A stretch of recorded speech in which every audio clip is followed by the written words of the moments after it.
Nếu bạn từng tự hỏi làm thế nào một người có thể thay đổi vận mệnh của cả một dân tộc, thì hãy để mình kể cho bạn nghe về Chủ tịch Hồ Chí Minh. Bác Hồ sinh năm 1890 tại một làng nhỏ tên là Kim Liên. Hãy thử tưởng tượng lớn lên trong một thời kỳ mà đất nước mình đang bị nước ngoài đô hộ. Ngay từ nhỏ, bác đã thấy cuộc sống của người dân Việt Nam khó khăn như thế nào. Ngay cả khi còn là một đứa trẻ, bác đã rất tò mò. Bác quan sát, bác học hỏi và bác đặt câu hỏi. Khi còn là một thiếu niên, bác Hồ đã suy nghĩ về việc làm thế nào để giúp đỡ dân tộc mình.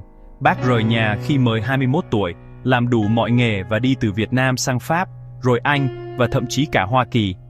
Tại sao ư? Bởi vì bác muốn xem thế giới vận hành như thế nào và những dân tộc khác đã đấu tranh giành tự do ra sao. Sống ở nước ngoài không hề dễ dàng. Khi rời quê hương, bác Hồ bắt đầu một hành trình dài đầy thử thách và hy sinh.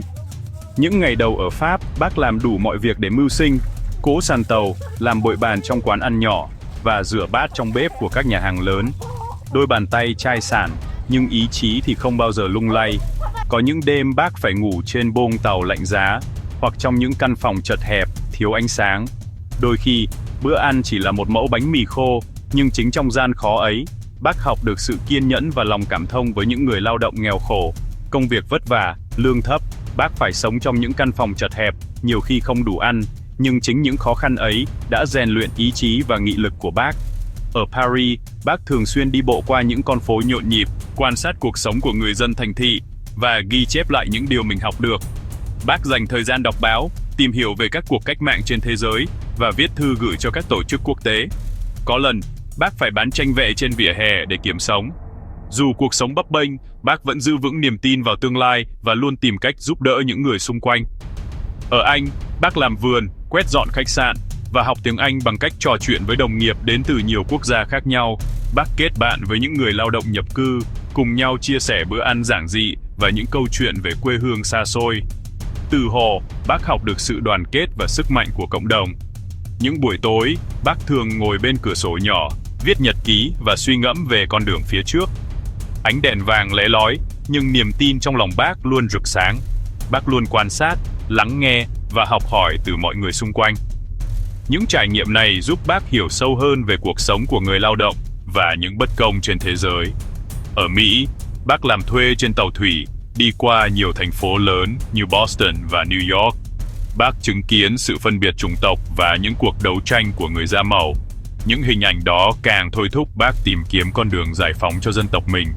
Bác từng giúp đỡ một người bạn bị đối xử bất công, và từ đó càng thầm thía giá trị của sự công bằng và lòng nhân ái.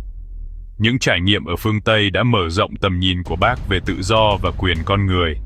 Ở Mỹ, bác làm thuê trên tàu thủy, đi qua nhiều thành phố lớn như Boston và New York.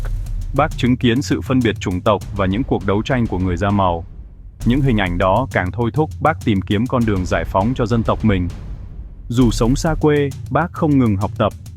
Bác đọc sách về lịch sử, triết học và các cuộc cách mạng trên thế giới.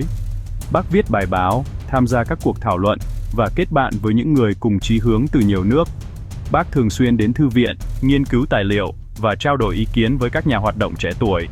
Những trang báo, lá thư và tài liệu lịch sử là nguồn cảm hứng bất tận cho bác. Dù sống xa quê, bác không ngừng học tập. Bác đọc sách về lịch sử, triết học và các cuộc cách mạng trên thế giới. Bác viết bài báo, tham gia các cuộc thảo luận và kết bạn với những người cùng chí hướng từ nhiều nước. Bác tham gia các cuộc biểu tình, diễn thuyết về quyền tự do và bình đẳng và không ngại lên tiếng trước những người quyền lực. Những lần đứng giữa đám đông, bác cảm nhận rõ sức mạnh của tiếng nói tập thể. Bác tham gia các cuộc biểu tình, diễn thuyết về quyền tự do và bình đẳng và không ngại lên tiếng trước những người quyền lực. Ở Pháp, bác tham gia các nhóm hoạt động vì quyền lợi của các dân tộc bị áp bức. Bác viết thư gửi các tổ chức quốc tế, kêu gọi sự ủng hộ cho Việt Nam. Có những bức thư của bác được đăng trên báo chí Pháp, gây tiếng vang lớn trong cộng đồng người Việt ở nước ngoài. Bác kiên trì vận động, không nản lòng dù nhiều lần bị từ chối. Dù nhiều lần bị từ chối, bác vẫn kiên trì, không nản lòng. Chính sự bền bỉ ấy đã truyền cảm hứng cho nhiều người Việt Nam ở nước ngoài. Sau nhiều năm học hỏi và hoạt động, bác nhận ra rằng muốn giải phóng dân tộc, cần phải có một phong trào đoàn kết và tổ chức chặt chẽ. Bác trở về châu Á, mang theo những kiến thức, kinh nghiệm và khát vọng lớn lao cho quê hương. Thế giới lúc đó đang thay đổi nhanh chóng, chiến tranh, cách mạng và những ý tưởng mới xuất hiện khắp nơi. Bác hòa mình vào dòng chảy lịch sử, sẵn sàng cho một cuộc đấu tranh lớn. Năm 1941, Bác Hồ thành lập Việt Minh, một phong trào đấu tranh giành độc lập cho Việt Nam, quy tụ những người yêu nước từ mọi tầng lớp. Đó là khởi đầu của một hành trình mới, nơi ý chí, tri thức và lòng yêu nước hội tụ để thay đổi vận mệnh dân tộc. Bác đã dành nhiều năm sống ở những vùng núi xa xôi, luôn di chuyển, tổ chức, dạy dỗ và truyền cảm hứng. Bác phải đối mặt với nguy hiểm, đói khát và vô số khó khăn, nhưng bác không bao giờ bỏ cuộc. Sự cống hiến của bác là không thể ngăn cản. Cuối cùng, vào năm 1945, sau nhiều thập kỷ đấu tranh, bác đứng trước nhân dân Việt Nam tại Hà Nội và tuyên bố độc lập. Đó là một khoảnh khắc đã thay đổi Việt Nam mãi mãi, nhưng hành trình không dừng lại ở đó. Trong những thập kỷ tiếp theo, Bác Hồ đã dẫn dắt nhân dân mình vượt qua chiến tranh và gian khổ. Bác trở thành biểu tượng của sự kiên cường và hy vọng, không chỉ cho Việt Nam mà còn cho những người đấu tranh vì tự do ở khắp mọi nơi. Ngày nay, di sản của bác vẫn còn sống mãi. Câu chuyện của Bác Hồ cho thấy rằng ngay cả trong những thời khắc khó khăn nhất, tầm nhìn và lòng dũng cảm của một người có thể khơi dậy một phong trào và thay đổi cả một quốc gia.